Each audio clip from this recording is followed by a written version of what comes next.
So I have another amazing speaker coming up, and she's got a very special guest with her today. Her daughter, Dawn, is here in the audience to watch her mom. It's awesome. It's awesome. Kelley Cortner. Kelley is a new realtor. She's been a realtor now for 3 years. Okay. She's an amazing realtor.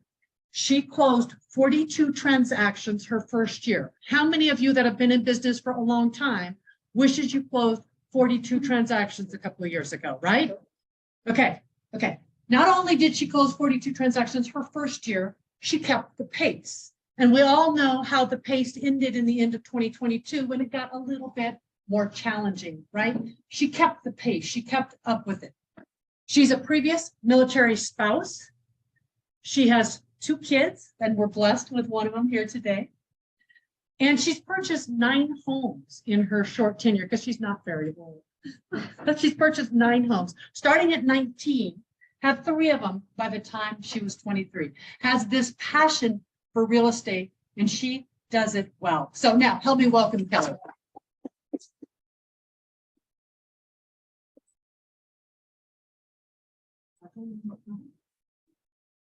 Well, hi guys.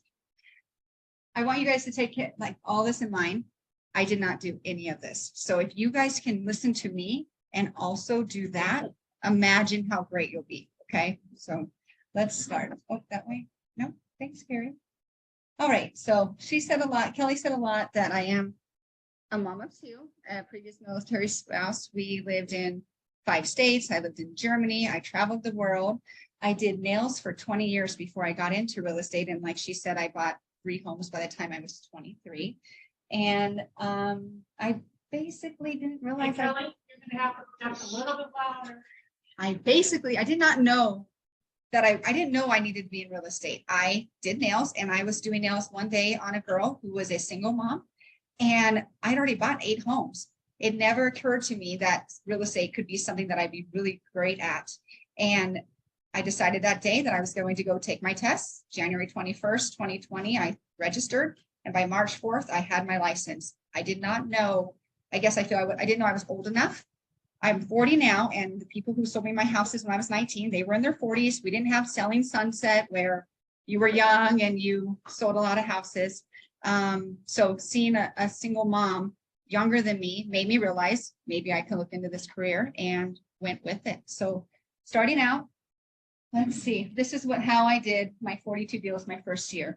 I believe these are where I'm going to talk about my support. I was a fly on the wall. I'll go into depth with that. I developed skills, my work ethic, and I created relationships, and I did learn from my mistakes.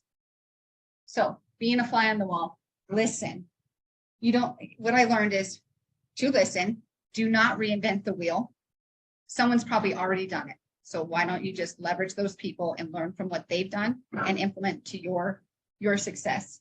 Ask questions and sharpen your tools.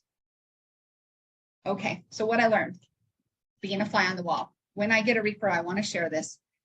I'm in a group of agents that just collaborate, and I was just listening to people who knew what they were doing. I'm new, I don't know anything. So you really have to take it in when you are learning, because you can think you know it all, but if you think you know it all, you're going to lose a lot. So a good friend of mine told me about a referral situation he does. He says, I always send a gift before I actually close the deal. So if you call me and say, I have a referral for you, I'll send you something as a thank you for even thinking about me.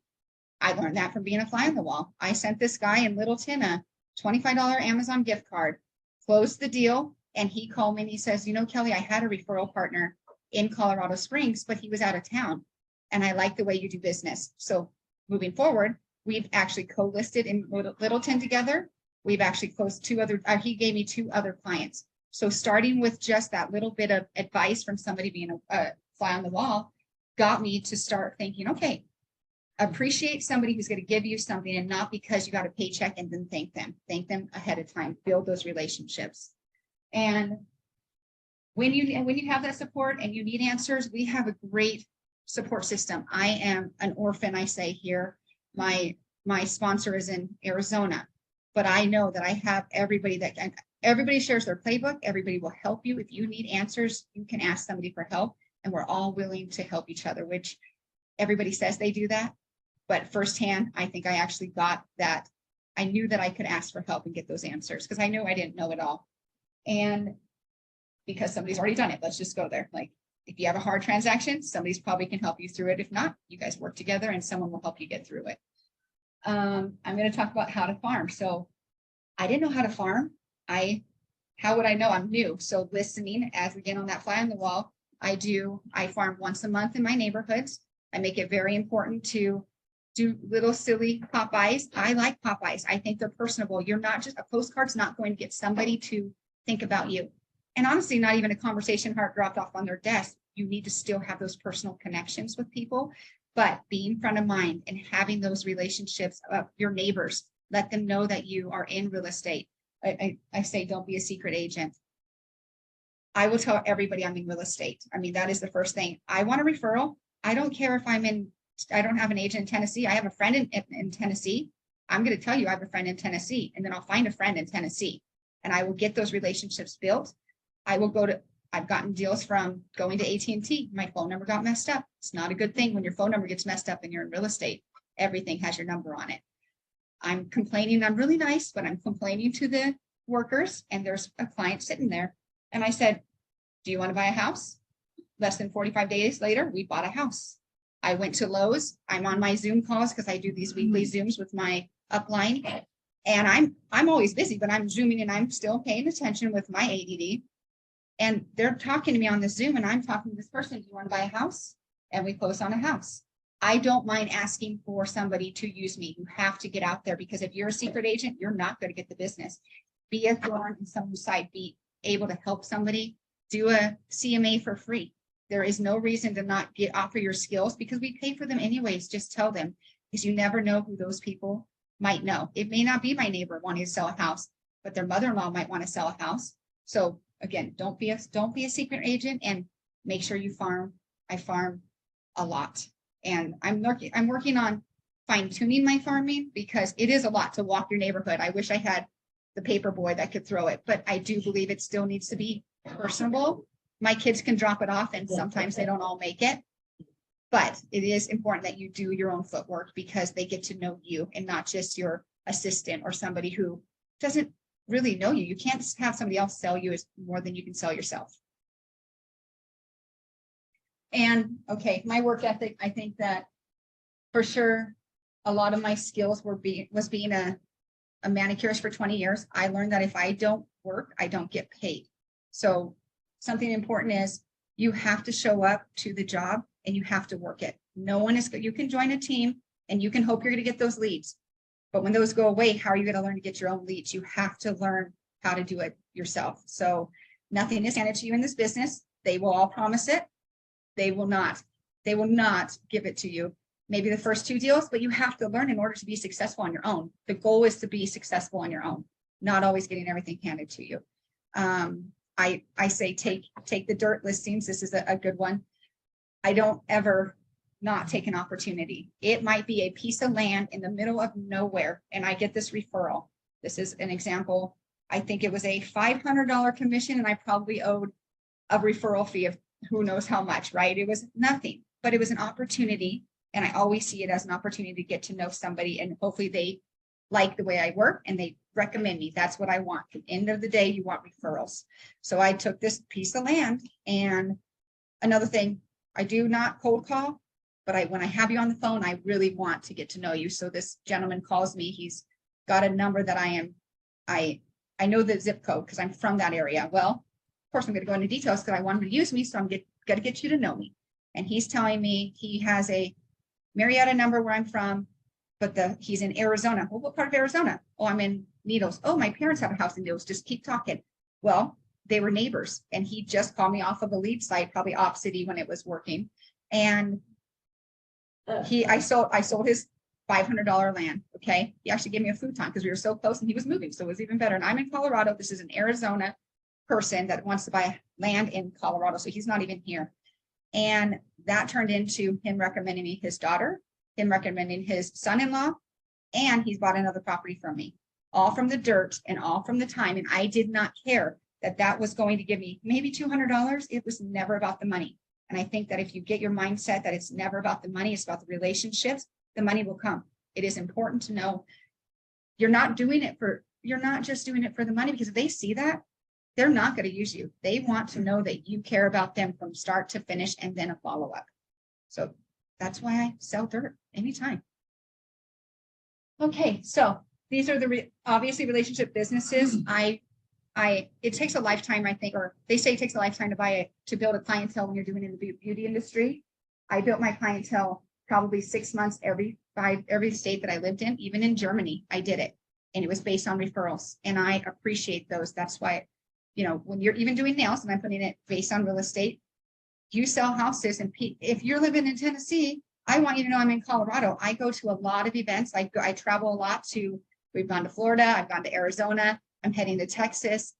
I am going to build relationships, and usually by the pool. You go and build those relationships because I want someone to know me and trust me and use me for their parents. I don't always need them to know and use me, but hey, if I talk to Kelley in Colorado, maybe I'll consider them. And I'm really good at my follow-up with, once I get you as a client, once I get you as a referral client, I will always follow up with that referral agent, because I want them to know that I'm taking care of their clients, because they could be really great clients, or maybe just someone they met down the street, but you're going to know the next time you send me one, you might want to send me your mom, because I'll take care of them too.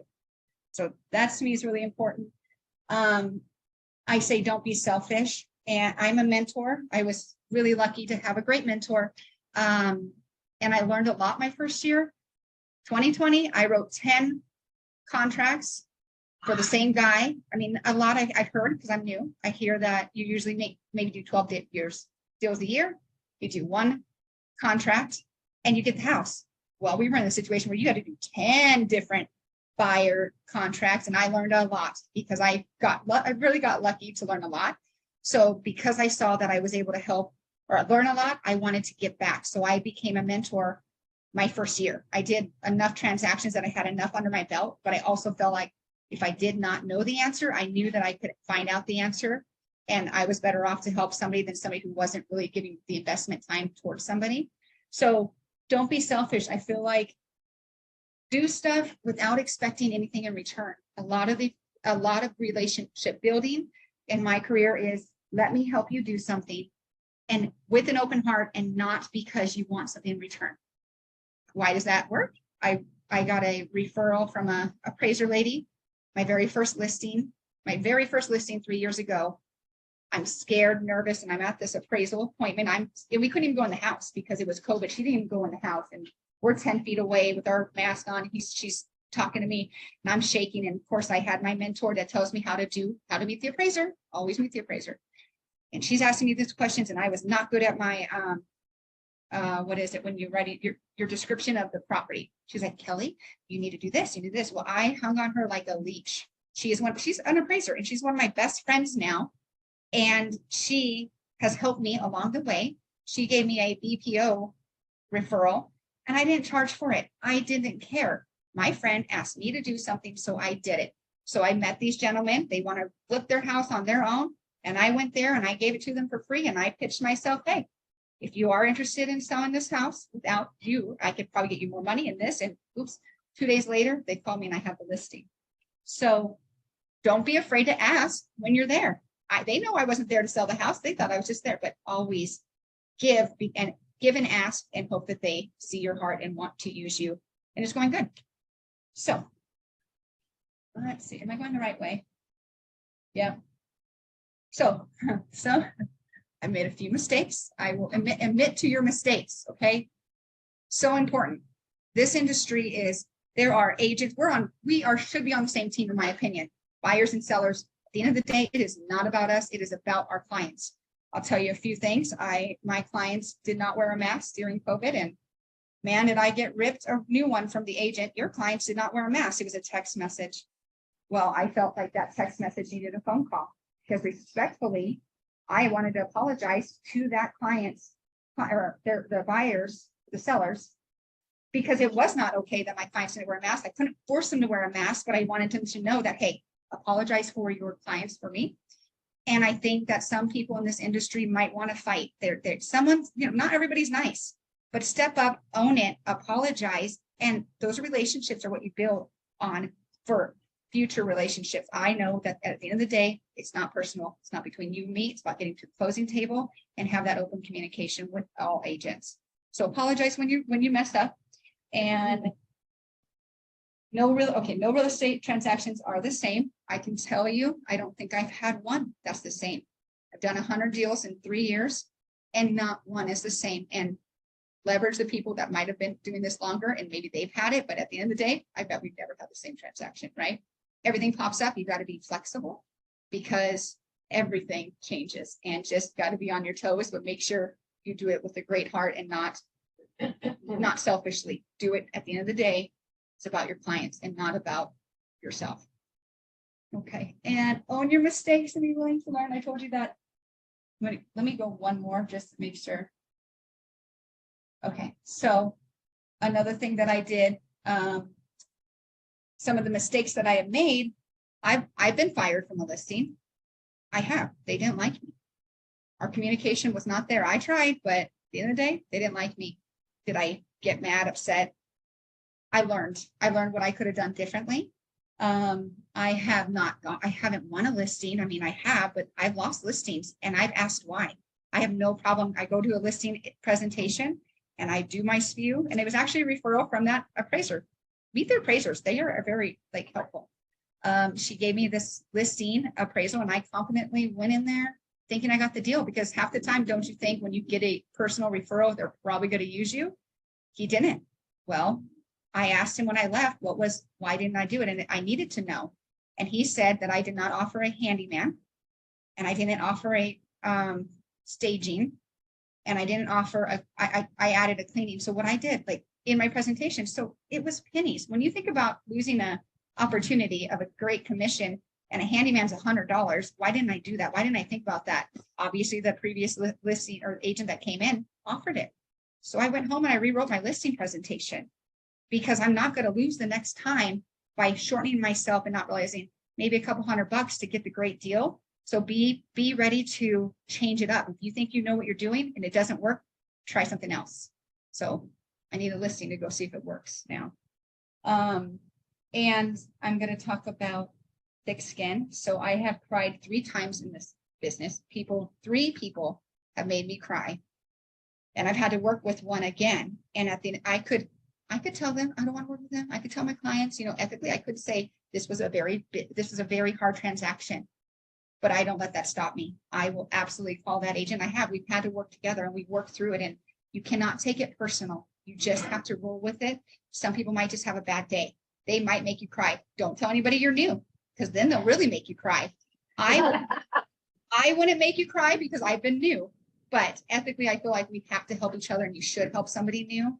Some people have bad days, but you have to just be okay with going with the flow and actually not taking it personal because they might have a bad day. Because if I take it personal, now my clients are going to have a bad time and we're going to have a hard, difficult time to get to the closing table. So someone has to be the bigger person to step up and just be the bigger person. Don't let them roll. I cried, but just roll with it, because people aren't maybe as able to see that they hurt people. And I told them they made me cry. I'm honest. And did I go? Okay. So I do believe that success in real estate can be hard, but if you're dedicated and you're willing to work, I will be the first to tell you that I do not have a CRM. I'm bad. I am new. My training was, I hit the door running, and I am taking the time now to back up and sharpen my tools. I know what I am doing. I mean, imagine if I actually followed up with those 100 people, I'd probably have a little bit more business. But take it from me. Don't do what I do. Take a CRM and get it serious and get it organized. My ADD is off the charts, but I think it does help me do a million things at once. I think the follow-up is the most important thing, especially the referral, doing nails and helping, understanding that referral is the big deal and asking people for that referral. So that's what I'm working on right now, just to get my tools sharper, because I know I'll be more successful with that. And I think that's it. If you're willing to learn and lead and help with other people. Open your heart, help others. And really, that's a big one, is be a good human, because I don't want you guys to make people cry. Just be nice. Yeah. Okay, that's it. That's all I got. Talk fast.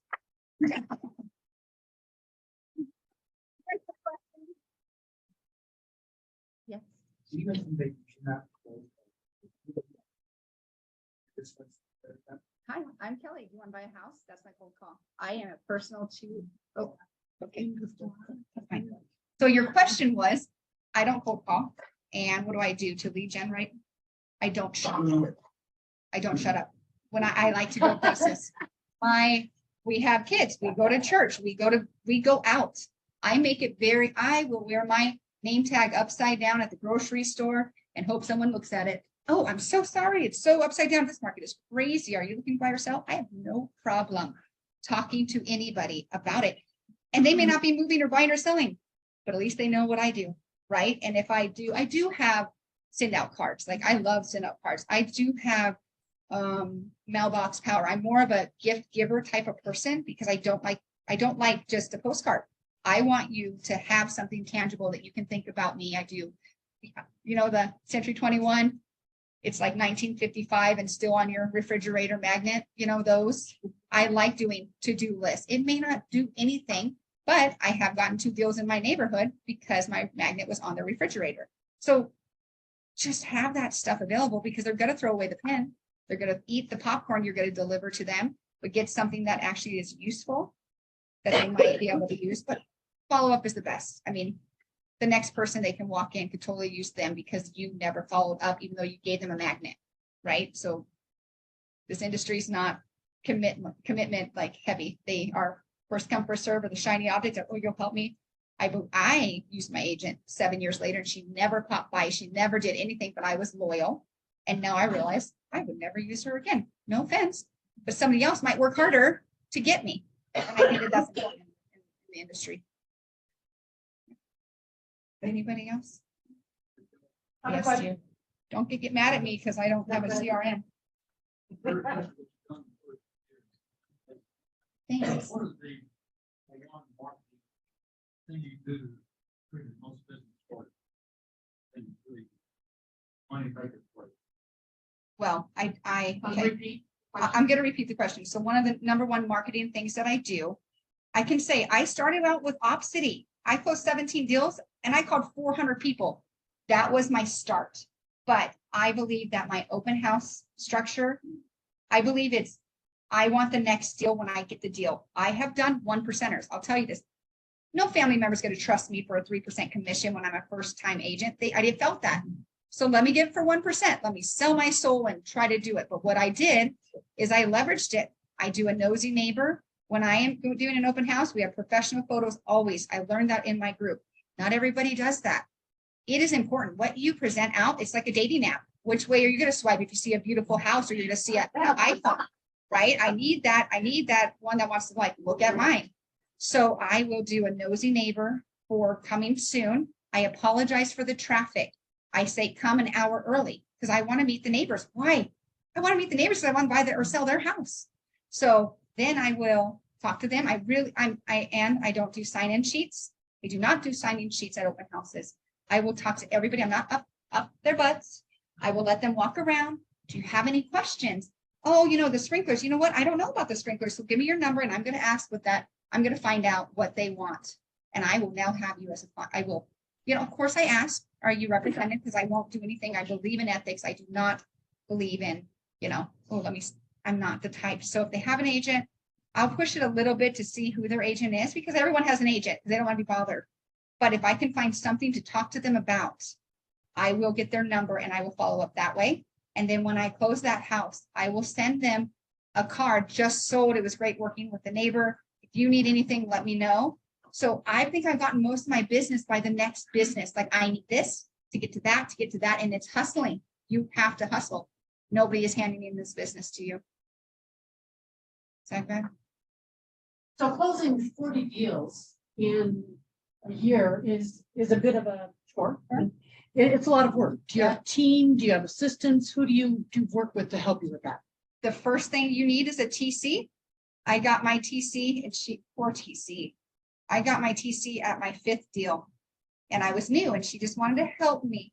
But little did she know I do the 42 deal. So I was actually, she thought she was like going to get an easy job, but it got busy. 10 deals in 1 month. Like it was rough. So honestly, because I am ADD and I am not organized, I put people in place. I have a great TC that helps me. I have great friends that help me. I have obviously hey, maybe it is a CRM. Okay, it's in my send out cards, but it's just not an email that people are like looking at and you're like tracking that they're looking at your emails. That's the thing.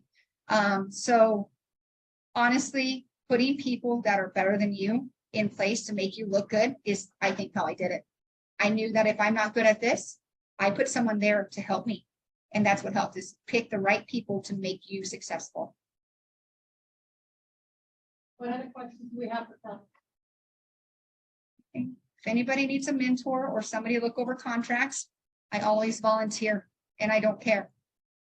Yep. Any lead generation system? I did, like a Zillow or something.